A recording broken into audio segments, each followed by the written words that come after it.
¿Qué tal? Bienvenidos una vez más al devocional con el pastor Gerson González, donde día a día nos acercamos a las Escrituras para conocer y experimentar el poder del Evangelio. Deseamos que seas grandemente bendecido mientras escuchamos la palabra de Dios, porque la palabra de Dios no está presa. Comenzamos. Hola, ¿qué tal? Qué gusto de nuevo acompañarte y seguir caminando en estos últimos días del año 2022. Vamos al devocional de John Piper para el día de hoy. ¿Por qué vino Jesús? Hebreos 2, 14, 15 dice: Así que, por cuanto los hijos participan de carne y sangre, también Jesús participó de lo mismo, para anular mediante la muerte el poder de aquel que tenía el poder de la muerte, es decir, el diablo, y librar a los que por el temor a la muerte estaban sujetos a esclavitud durante toda la vida. Creo que Hebreos 2, 14, 15 es mi texto favorito de Adviento, porque no conozco otro que exprese tan claramente la conexión entre el inicio y el fin de la vida terrenal de Jesús, entre la encarnación y la crucifixión. Estos dos versículos dejan clara la razón por la que Jesús vino a morir. Es un pasaje muy bueno para explicar a un amigo o familiar no creyente paso a paso la perspectiva cristiana respecto a la Navidad. Puede sonar algo así, una frase a la vez: por cuanto los hijos participan de carne y sangre. El término hijos aparece en el versículo anterior, Hebreos 2:13, y se refiere a los hijos espirituales de Cristo, el Mesías.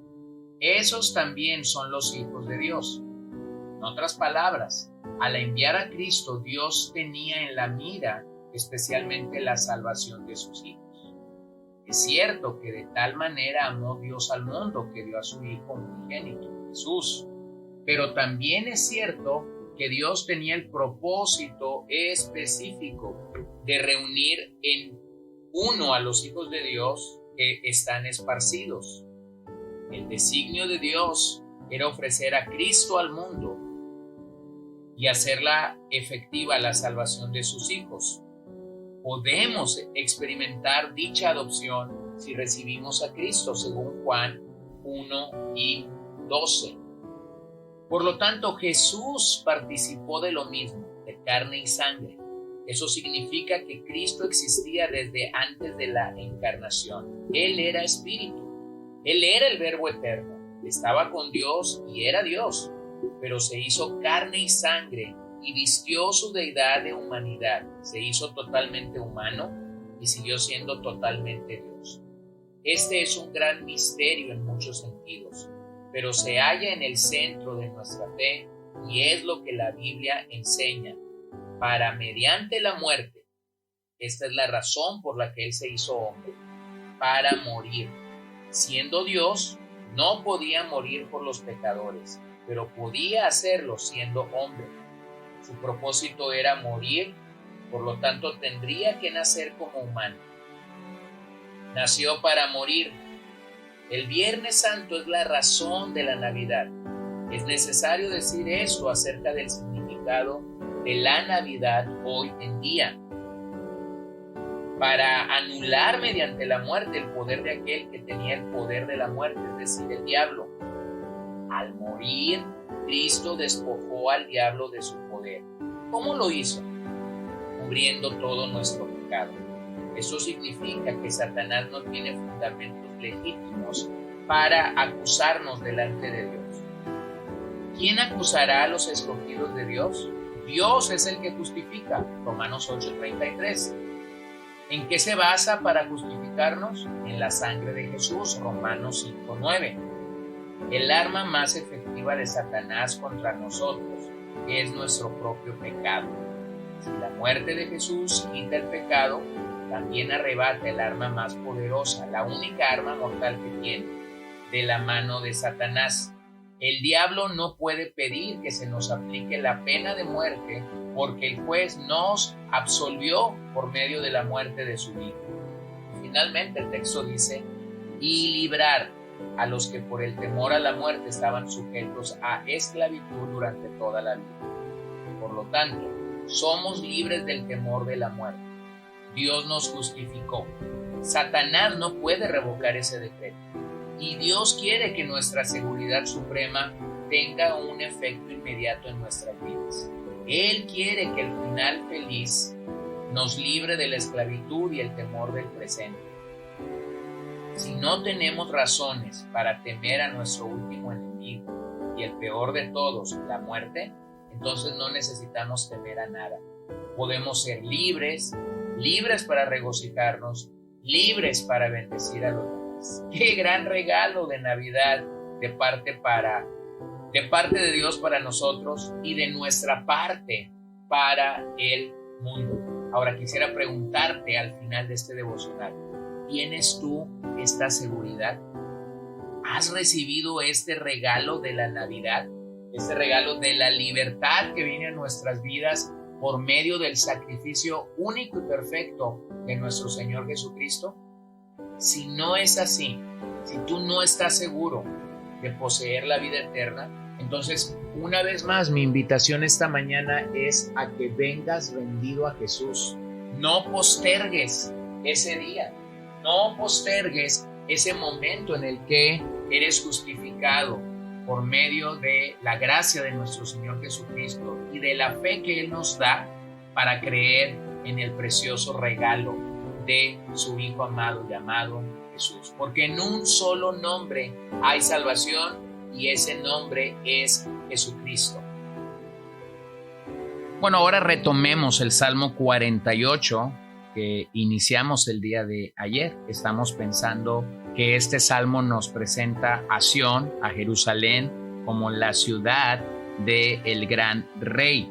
Esta ciudad que se considera como la ciudad santa y protegida de nuestro Señor y Salvador. Ahora, realmente el salmo nos está presentando 4 diferentes aspectos. Del verso 1 al 3 tenemos el llamado a la alabanza del gran rey. Del verso 4 al 8 se nos presenta la razón para alabar a Dios, que es que Él es nuestro protector.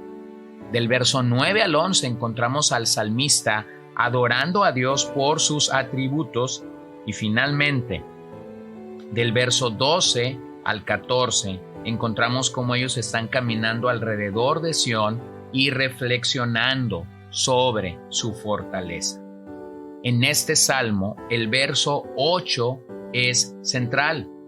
Vemos que del 4 al 7 se habla de Dios y del 8 al 11 se nos habla de el hombre. Así que consideremos nuevamente los primeros 3 versos que nos recuerdan: grande es Jehová y digno de ser en gran manera alabado en la ciudad de nuestro Dios, en su monte santo. Hermosa provincia, el gozo de toda la tierra.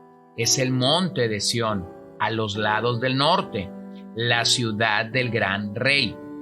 En sus palacios, Dios es conocido por refugio. Así que qué maravilloso es pensar que lo que el salmista está haciendo en estos pequeños versos es invitarnos a la alabanza de nuestro Dios.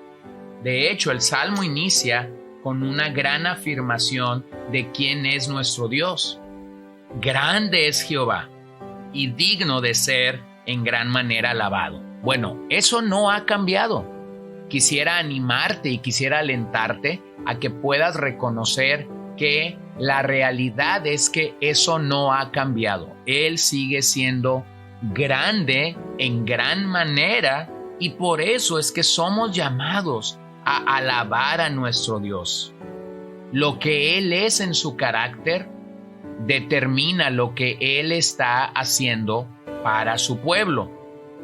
Así que el salmista prosigue con una descripción poética de la ciudad de nuestro Dios, su monte santo, hermosa provincia, el gozo de toda la tierra, el monte de Sión, la ciudad del gran rey. Escucha todas estas expresiones que están poniendo de relieve para nosotros la santidad, la dignidad, la grandeza, el poderío de nuestro Señor. Bueno, aquí se admira y se alaba a Dios por la belleza de Sión, la ciudad que Él mismo escogió para habitar. ¿Y por qué escogió esta ciudad? Porque Él es soberano. Uno de los distintivos y de los atributos de nuestro Dios que sobresalen en todas las Escrituras es precisamente su soberanía. Y si Él no es soberano, entonces simple y sencillamente Él no es Dios. Así que si leemos cuidadosamente el Salmo, podemos llegar a entender que es el Dios de Jerusalén a quien se da toda alabanza. Es en su presencia que el hombre puede observar la diferencia de estar en cualquier lugar donde pudiera morar. Su ciudad representa a la totalidad del pueblo que está en pacto con Dios. La ciudad y el templo representaban la identidad de la nación. Para el salmista pareciera que en la ciudad el cielo y la tierra se unen. Y como creyentes, todos hemos tenido momentos altos en la presencia de Dios, donde nos es fácil recordar la manera como Él trató con nosotros en su presencia. Para el pueblo de Israel, el norte era la morada de dioses paganos. Y claro es que Dios estaba y está por encima de todos los dioses paganos de esta tierra. Pero en el Nuevo Testamento, el escritor de la epístola a los Hebreos extiende este concepto al ambiente espiritual de la iglesia, y él escribe en el verso 22-24 del capítulo 12, sino que os habéis acercado al monte de Sión, a la ciudad del Dios vivo, Jerusalén la celestial, a la compañía de muchos millares de ángeles, a la congregación de los primogénitos que están escritos en los cielos, a Dios, el juez de todos, a los espíritus de los justos hechos perfectos, a Jesús, el mediador del nuevo pacto, y a la sangre rociada que habla mejor que la de Abel. Así que tanto para Jerusalén como para nosotros, nuestra seguridad debe radicar no en la protección física que podemos tener, sino en la presencia de Dios que nos protege en todo momento. Así que yo quisiera animarte esta mañana y a la vez llamarte a la claridad de las Escrituras. Ciertamente los habitantes de Jerusalén podían sentirse seguros porque Dios los estaba protegiendo, porque esta era su ciudad. Esa es la misma seguridad que nosotros tenemos en Cristo. Nos sabemos protegidos, nos sabemos cubiertos, nos sabemos envueltos en su presencia, porque Él ha tenido a bien rescatarnos y salvarnos del pecado. Así que como la Escritura dice esta mañana, esta tarde, yo puedo decirte a ti, no temas, manada pequeña, porque a ti se te ha sido dado el reino de Dios. No temamos, porque Dios es nuestro protector. Y si tú no tienes esa seguridad, entonces pídela al Señor. Pídele al Señor que puedas vivir la vida en esta dimensión de saber que Él te está protegiendo. Vamos a orar. Señor, esta mañana te doy gracias. Una vez más me uno a mis hermanos, a los oyentes de este podcast, para decir, Señor, aliéntanos, ayúdanos, sálvanos. Permite que estas verdades de tu palabra puedan asentarse en lo más profundo de nuestro corazón para tu gloria. Y ahora pedimos que tú bendigas estos últimos días del año, así como tú has sido con nosotros durante todo este tiempo, que podamos ver de tu gracia y de tu poder. En el nombre de Jesús oramos. Amén. Que el Señor te bendiga. Si Él lo permite, nos escuchamos en nuestro próximo episodio. Gracias por acompañarnos el día de hoy. No olvides compartir este devocional con todos tus conocidos. Y recuerda que puedes seguirnos en Podbean, Spotify y Facebook como CCBN Los Mochis, para que puedas escuchar todos los mensajes, los devocionales y también seguir nuestras transmisiones en vivo. Esperamos que nos acompañes el día de mañana. Que el Señor te bendiga.